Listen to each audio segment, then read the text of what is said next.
Olá pessoal, tudo bem? Nós vamos começar aqui uma temática muito importante do direito civil, que são os direitos da personalidade. A gente acabou o artigo 10 na aula passada e nós vamos começar agora direitos da personalidade, tá? Como a gente havia combinado antes. Os direitos da personalidade, eles refletem a temática também abordada dos direitos existenciais da pessoa humana. Quando eu falo em direito da personalidade, ou direitos, né, melhor dizendo, da personalidade, eu estou falando em direitos existenciais da pessoa humana. Esses direitos, eles decorrem da noção de dignidade da pessoa humana. Por isso, quando a gente for interpretar a aplicação prática desses direitos, nós temos sempre que ter em mente o princípio da dignidade da pessoa humana, tá? Eu vou sempre precisar do princípio da dignidade da pessoa humana para ponderar se determinado direito da personalidade está sendo violado ou não, tá?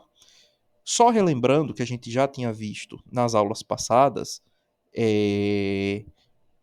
existem dois tipos básicos de direitos que são titularizados pelas pessoas naturais. São os direitos de caráter existenciais, como os direitos da personalidade, e os direitos de caráter patrimonial. Tá? Eu tenho direitos existenciais e direitos patrimoniais. Os direitos existenciais, segundo o Código Civil, eles vão começar desde o momento da concepção. Desde o momento da concepção, o indivíduo passa a ser titular de direitos existenciais.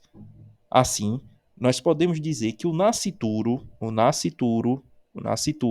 ele possui direitos existenciais. Ele é titular dos chamados direitos da personalidade, tá? E os direitos patrimoniais? Os direitos patrimoniais, eles vão existir a partir do nascimento. Mas não é qualquer tipo de nascimento. É o nascimento com vida. A partir do nascimento com vida, a pessoa ela passa a ser titular de direitos patrimoniais é, na ordem jurídica, ok? Bem, pessoal, do artigo 11 até o artigo 20, salvo engano, a gente vai ter uma série de características dos direitos da personalidade.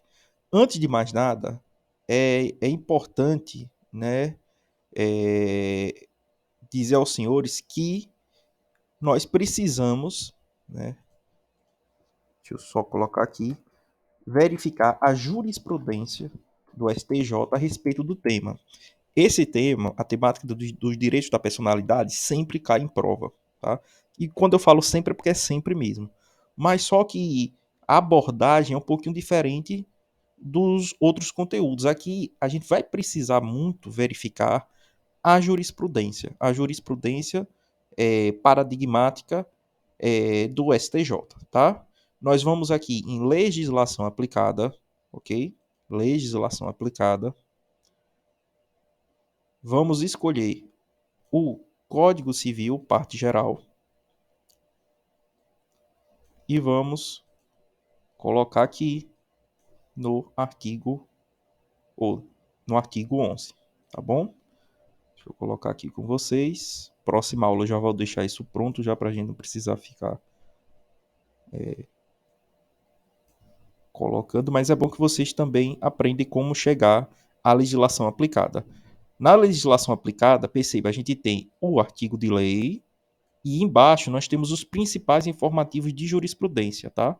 Então é importantíssimo que vocês tenham feito a leitura desses informativos daqui, porque vão cair na prova, principalmente se for prova de carreira jurídica e também prova de analista, tá?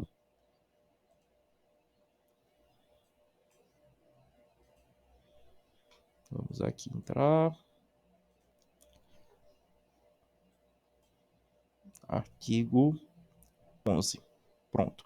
Artigo 11. O artigo 11 é importante porque nesse artigo 11 a gente tem duas características fundamentais, duas características fundamentais dos direitos da personalidade. Os direitos da personalidade, de acordo com o artigo 11, eles são intransmissíveis e irrenunciáveis, não podendo seu exercício sofrer limitação voluntária. Ou seja, eu não posso renunciar a um direito da personalidade. Eu não posso renunciar, eu não posso transmitir um direito da personalidade. Por quê? Porque são direitos de cunho existencial. De cunho existencial. São direitos que afetam a dignidade da pessoa humana. Então, eles não podem ser transmitidos e não podem sofrer o fenômeno da renúncia. Mas cuidado, com exceção dos casos previstos em lei, né? Com exceção dos casos previstos em lei. Além dessa exceção daqui, legal já, a gente também tem que avaliar o princípio da proporcionalidade. Proporcionalidade. Só não será renunciável e só não será transmissível o direito da personalidade quando ocorrer violação à dignidade da pessoa humana. Por exemplo, se determinada empresa X de publicidade decide contratar A para fazer uma propaganda, vocês concordam comigo que A ele está vendendo, alienando a sua imagem. Mas nesse caso, é possível fazer isso? É. Por quê? Porque é proporcional. É proporcional. E por que é proporcional? Porque não está tendo nenhuma violação da dignidade da pessoa humana. É diferente, né, se a empresa X contratar A para submeter a humilhação, a mangação do público. Aí sim eu tenho uma violação da dignidade da pessoa humana, tá? Mas veja, teve um caso muito famoso chamado caso do arremesso de anões, tá? Esse caso, salvo engano, ocorreu na França. E veja que engraçado, viu? Era um caso, era uma prática muito comum lá na França, né, das pessoas pagarem aos anões para que os anões deixassem que elas ficassem arremessando eles, esses anões, de um lado para o outro, de um lado para o outro. Eu não consigo ver a graça nesse tipo de prática, né? Jamais pagaria para fazer uma coisa dessa. Mas acontecia muito, era o costume da época, né? As pessoas pagarem os anões para que ficassem arremessando de um lado para o outro. Isso chamava de arremesso de anões. Acontecia bastante. E o que é que decidiu assim? E os anões recebiam dinheiro, tá? Eles deixavam, eram voluntários, eles deixavam fazer isso. E para eles achavam bom, porque recebiam dinheiro, não estavam nem aí se estavam mangando deles, ridicularizando eles não estavam nem aí, tá? E o que é que a Corte Constitucional da França decidiu? Decidiu que a prática de arremesso de anão, em que pese ter a concordância dos mesmos, viola a dignidade da pessoa humana. Por isso, veja só, não se pode renunciar à dignidade e não se pode transmitir a dignidade. Então, nesse caso, vai ser vedado abrir mão dos direitos da personalidade. Novamente, para analisar a aplicação ou não de um direito da personalidade, eu preciso ver o critério da proporcionalidade, né? A proporcionalidade, ela vai ficar afastada quando houver uma lesão à dignidade da pessoa humana. Quando não houver lesão à dignidade da pessoa humana, não há de que se falar em intransmissibilidade ou irrenunciabilidade, tá bom? Gente, a respeito desse tema aqui do artigo 11, é importante... Opa, vamos pegar aqui o site do STJ. É importante vocês conhecerem o seguinte: a ancestralidade, olha só, a ancestralidade aqui no informativo 428, olha, o STJ, vamos apagar aqui, o STJ, o STJ já definiu a tese de que a ancestralidade, opa, é um direito da personalidade, tá? Então aqui a respeito do artigo 11, coloquem aí a margem, escrevam aí no caderno de vocês, o STJ, já em informativo de jurisprudência, definiu que a ancestralidade é um direito da personalidade, tá bom? Vamos continuar aqui. Artigo 12. O artigo 12, ele fala da possibilidade, né, de que a pessoa lesada possui, né, de cessar a ameaça ou a lesão a direito da personalidade e também de reclamar perdas e danos sem prejuízos de outras sanções previstas em lei, como por exemplo sanções criminais, tá? Veja, aqui cessar a ameaça a gente tem uma tutela preventiva. Quando ocorre lesão, a gente tem uma tutela repressiva, tá? Ou reparatória, tá bom? Então, em se tratando de direito da personalidade, é possível a tutela preventiva, como também é possível uma tutela, né, reparatória, tá bom? Em se tratando de morto, olha, a gente já falou sobre isso, tá? A gente já falou sobre isso. O morto, a morte, ela põe fim à personalidade jurídica da pessoa natural. Agora, os direitos da personalidade, eles continuam existindo, inclusive o direito ao nome, inclusive o direito ao nome, tá? Né? Em se tratando de morto, terá legitimação para requerer a medida o cônjuge, olha só, o cônjuge sobrevivente ou qualquer parente em linha reta ou colateral até o quarto grau, tá? Até o quarto grau. Então aqui eu coloquei aqui, né, que a legitimidade ela vai ser do cônjuge sobrevivente e do parente de até quarto grau. Nesse caso, qual é o quarto grau vai até onde? Olha, vamos começar aqui. Aqui tem eu, né? Em cima de mim tem quem? Meu pai. Calma aqui. Ensinar vocês contagem de graus de parentesco. Meu pai, meu avô, né? Meu avô. E aqui tem, no caso aqui, meu tio. E meu tio tem meu primo. Então, o pai é parente de primeiro grau, o avô é parente de segundo grau, o tio é parente colateral de terceiro grau e o primo é parente de quarto grau.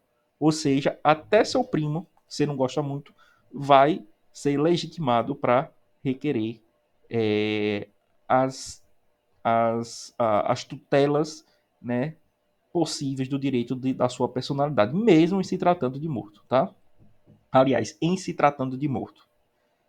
Artigo 13. Salvo por exigência médica, é defeso. Olha, muito cuidado com essa palavrinha aqui. Muita gente se confunde. Defeso significa proibido, tá?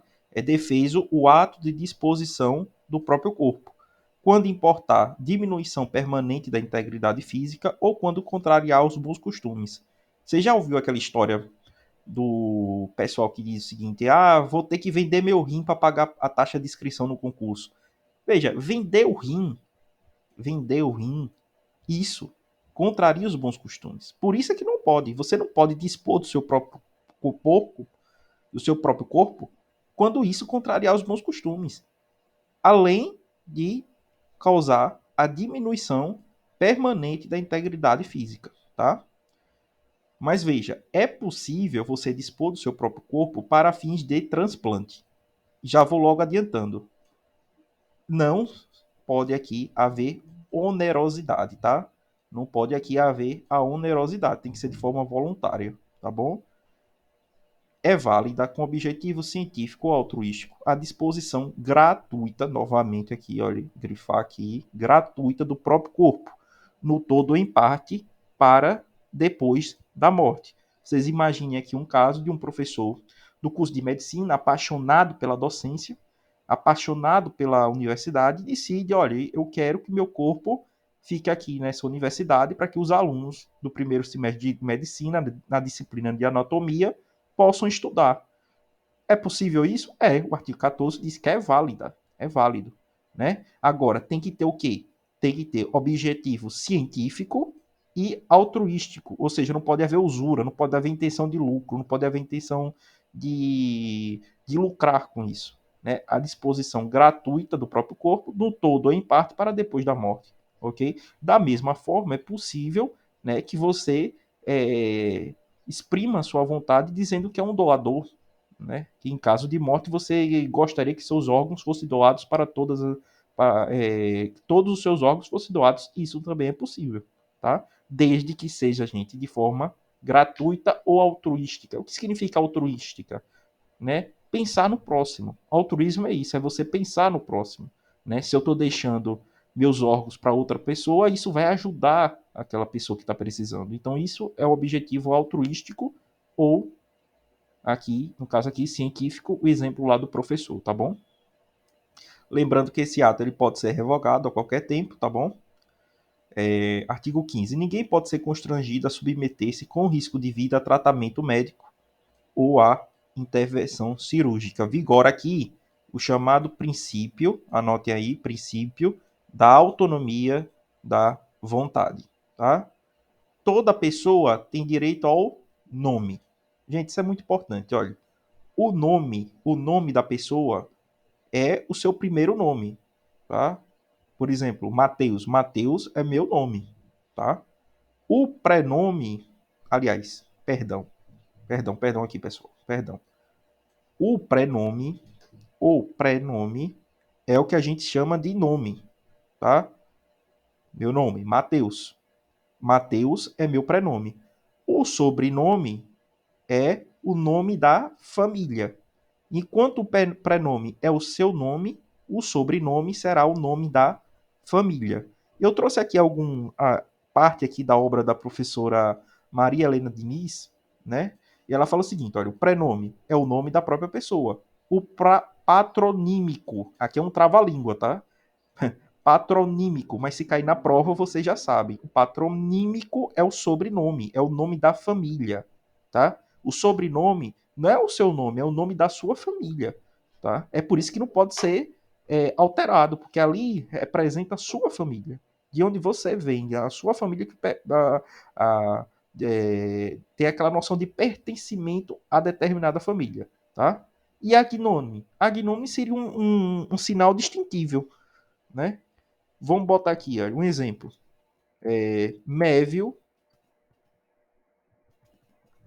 vamos pegar os exemplos lá de direito penal. Mévio da Silva teve um filho e colocou o nome dele também de Mévio da Silva, mas só que para não ficar igual, colocou um agnome, um sinal distintivo. Mévio da Silva Filho, tá? Isso é um agnome, tá bom? Grava isso porque isso cai em prova, tá? Eu nunca vi cair em prova o fenômeno do heterônimo. O que é o heterônimo? O heterônimo é quando uma pessoa ela se passa por ela tem diversas identidades. A professora Maria Helena Diniz, ela cita como exemplo Fernando Pessoa. Fernando Pessoa se apresentava como Ricardo Reis, Álvaro de Campos, Alberto Carneiro, ou seja, isso seriam heterônimos, né? Seriam nomes diferentes usados por uma pessoa, né? E o pseudônimo? Professor, o que seria o pseudônimo? O pseudônimo, gente, ele é muito utilizado lá, lá na classe artística, né? Muito utilizado, né? As pessoas, elas criam um nome artístico, né? Esse pseudônimo é tratado no Código Civil também. O pseudônimo adotado para atividades lícitas, olha só, olha, adotado para atividades lícitas goza da proteção que se dá ao nome. Tá? O pseudônimo adotado para atividades lícitas, tem que ser atividades lícitas, goza da proteção que se dá ao nome. Tá bom? Então, se for uma atividade lícita, logicamente não terá essa proteção jurídica, não terá essa proteção dos direitos da personalidade. Né? Imagine lá que você tem lá um traficante que se chama maloqueiro. Será que esse pseudônimo maloqueiro vai ter proteção jurídica? Não, não vai ter proteção jurídica. Né? Da mesma forma, uma pessoa que para disfarçar sua identidade, né, adota um pseudônimo para cometer crimes. Quantas pessoas fazem isso? Né? Colocam, tem várias identidades, né, a fim de cometer ilícitos, tá bom? Mas uma coisa que eu queria que vocês anotassem é que pseudônimo é diferente de apelido, tá? É diferente de apelido, tá? Ou epípeto, tá? É diferente de apelido ou epípeto, tá? O pseudônimo é como se fosse um nome, mas só que é um nome utilizado para determinado fim lícito, como por exemplo fins literários, fins artísticos. Aqui a gente tem aqui, deixa eu só pegar aqui por exemplo, olha, vamos pegar um exemplo aqui, Zeca Pagodinho, Gessé Gomes da Silva Filho, né? Zeca Pagodinho é um pseudônimo. Silvio Santos, Senor Abravanel. Silvio Santos é um pseudônimo. Mas, veja bem, se você atentar, né, manchar a honra, falar mal de Silvio Santos, vai ser como se estivesse falando mal de Senor Abravanel. Por quê? Porque o pseudônimo ele goza da mesma proteção que se dá ao nome. Claro, se adotado para atividades lícitas, tá bom? Se adotado para atividades lícitas. Vamos lá? Gente, aqui eu gostaria que vocês dessem uma olhada nessa ADIM, tá? ADIM 4815, que trata das biografias não autorizadas. O que é que o STF decidiu? E aqui eu vou fazer um resumo rápido, tá? A tarefa de ler vai ficar com vocês. O STF decidiu o seguinte: é possível que uma pessoa divulgue uma biografia não autorizada de alguma pessoa, de qualquer outra pessoa? Sim. Imagine que eu queira fazer uma biografia do presidente da República. É possível? É. Mesmo sem ela autorizar, é possível. Sim. Agora, é possível que o biografado requeira, junto à justiça, a apreensão dos exemplares, impedindo a divulgação? O STF decidiu que não. Tá? Não, não é possível. Tá? Mas é possível o pedido de indenização por danos morais sofridos em face de uma divulgação de uma biografia não autorizada? Sim, é possível. Tá? É possível. É possível a divulgação da biografia não autorizada, não é possível, né, a censura prévia e é possível, em que pese, né, não ser possível a censura prévia, é possível ser que haja indenização por danos morais ou até mesmo materiais em razão de uma biografia não autorizada, tá? Mas eu quero aqui que vocês leiam essa ADIM 4815, aqui a gente não vai ter tempo, logicamente, mas é bom que vocês leiam aqui essa ADIM, tá? Em se tratando de morto ou ausente, são partes legítimas para requerer essa proteção o cônjuge, o ascendente ou os descendentes, tá? Gente, próxima aula vamos iniciar a ausência, tá? A ausência. Vamos iniciar e vamos falar das fases da ausência, tá bom? E se vocês tiverem qualquer tipo de dúvida, manda aqui nos comentários, ou então eu vou deixar aqui meu e-mail para vocês entrarem em contato, tá? Vocês podem mandar dúvidas, questões de concurso, que eu vou estar aqui à disposição de vocês, tá bom? Até mais.